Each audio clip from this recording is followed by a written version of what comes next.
But science does not matter to this rising death cult. There is nothing that can stop this from happening. I won't be reading all of this nonsense. My guess is if you're watching this, you likely know already what the GOP has to say. I have it in the description if you want to read the full horror of events that are coming to life. Here goes. It starts with the preamble, like casting a dark plague. The summon goes as 1.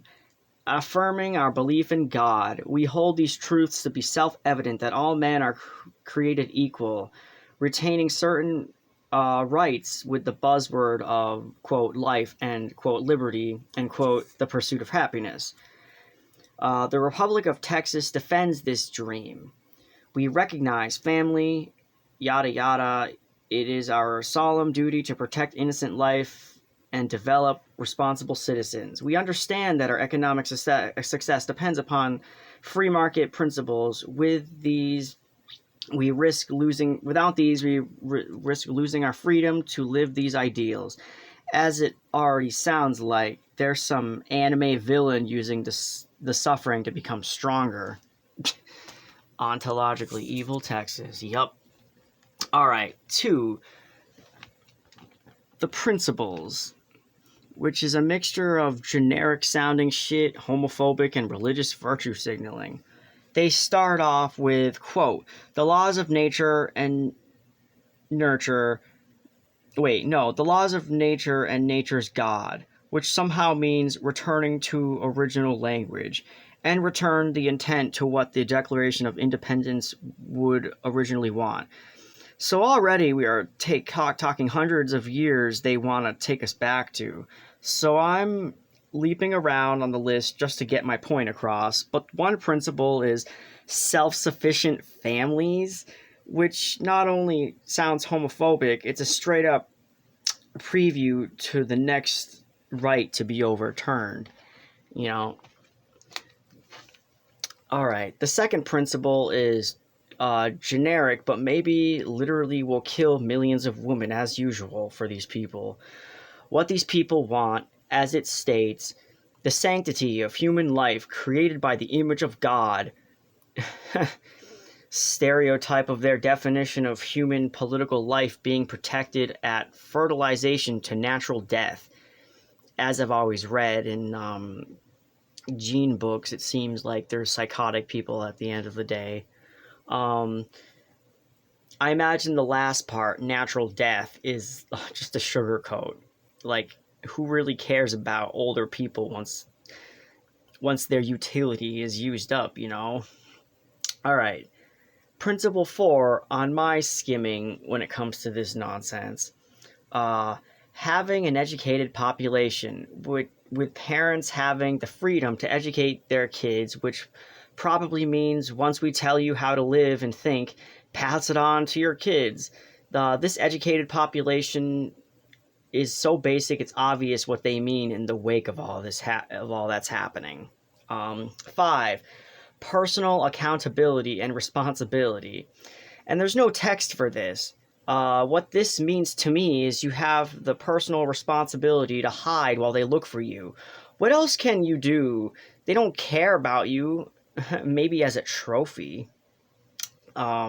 6 states honoring those in the military that protect our freedom. Yup, unless you're trans, gay, ambiguous to their standards in some way, you know? Okay, on the next page, going over their constitutional issues. Again, it's generic, but this isn't a passive-aggressive attempt. This is happening. 1, it states, keep an oath to the Constitution, as in limit and maintain a clear meaning of the United States Constitution. 2, so it mentions enacting Article 4, Section 4 of the Constitution, which is some random protection from foreign invasion, other than Texas invading child privacy from the Sports Act, you know. And it protects from insurrections, which is odd. Are they expecting backlash because they are thinking of how people will be mad after stripping of Roe versus Wade? I don't know. They point out another constitutional issue, no foreign laws, which claims it won't borrow global ideas if it's going against their regime, or in this case, fundamental constitutional rights, quote, honored by Texas courts, which only translates to how backwards they plan on being. They plan on taking away apart the Constitution via the 17th Amendment, which is branches of the government, the Senate, that are made of 2 senators of respected places that the people get to choose, and the senators have 1 vote.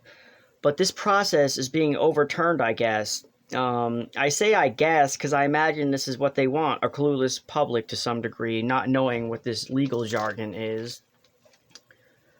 5. 5 on the constitutional issue. A change to the 14th Amendment, where pregnant women coming to the U.S. to give birth to gain citizenship for their kids. But now there's this weird wording where citizenship is granted only if one person of a U.S. citizen is a parent, and I guess they have a main control over the baby's fate. Or in their wording, eliminating the idea of citizenship babies. Or in this case, anchor babies, which I don't really like. It sounds kind of rude. 6. Changing the constitutional amendment so that English is the official language of the United States, which is pretty utopian to them at this point in global society. They're insane if they think this is going to end well or down it for everyone else. 7. Limiting overreaching state government. They imply the election was stolen, obviously. We recognize the sovereignty of the state and its citizenry has been threatened by overreach of the state elected officials. They point out a 30-day emergency in over 5 states if they don't get what they want. Another section is called citizen rights, which implies going back to limited government, saying, 1. Government is not about granting rights, but to protect the God-given rights of life, liberty, and the pursuit of happiness, including the unborn. So, happiness of the unborn. Yeah.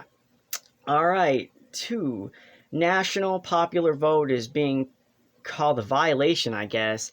Basically, this means they don't believe the will of the people that is obtained in 50 states. Instead, taking the Electoral College, making them even more potent. So on a side note, despite not liking what I hear about the reach of the college, I don't think this means we should stop them individually as people from voting. That would obviously be anti-democratic, maybe dissolve their power back into normal citizens, or re-rank them.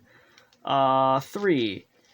They want to be able to recall any election as they take citizens' rights and property throughout this. Yeah, I don't know how they're talking about citizen right and property. Probably the property of the dude who got this chick pregnant or something. Oh, Jesus Christ, disgusting. So I don't know, it's like contradictions thrown into to confuse people, I assume. That's the law, I guess. And 4. Equal Rights Amendment. Quote, we call upon the 88th Texas legislature to adopt a resolution which involves claiming, quote, the Equal Rights Amendment was only valid for a short time. So this sounds like altering history, I guess. Which, again, this isn't my wheelhouse of information. The next section I skimmed to energy and environment. So they tackle 1, the carbon tax, which straight up says they won't classify carbon as a pollutant, yet their power grid idea prevents its preparing for environmental stuff like electromagnetic pulses and extreme weather, yet they miss a whole environmental step by avoiding pollution. Clearly, they don't know what they're doing. 2. A plan to reduce flooding, hurricanes, and other early warnings of impending disaster. With how anachronistic this has been, how can we expect this level of infrastructure? So it's meaningless. 3. They don't want governments thinking about the future. with updated policies. They only want us to focus on what's happening now to those in power as they strip away rights. This is the now. Overturned Roe versus Wade. Out of the Paris. Oh, okay. With the Paris Climate Accord also in the past being put on the chopping block, and the facade of the sports bill. It's weird how immediate they expected this overturn to mean their now quote, acting like what the people want is irrelevant and wording it like we're the unnecessary ones. Uh, there is a ton of other stuff in this GOP insanity that I have in the description. I really feel like they don't expect anyone to read this all, as it's 40 pages that repeat the same schizo posts to some level. Okay. Amongst all the crazy demolition of democracy, there's people that are fighting for women's abortion rights, at least. Massachusetts Governor Charlie Baker signed an executive order to keep abortion in the Bay State. Though he did it hours later, I guess it still counts. The irony is still men giving permission, but this isn't necessarily against Baker at all. I have respects for him. There's this scary meme going around telling women to delete their period trackers since there's an eventual crackdown on women's cycles. I'm not sure how serious this is, but my wife was telling me she doesn't plan on changing, which is intense, and obviously up to her, or it should be.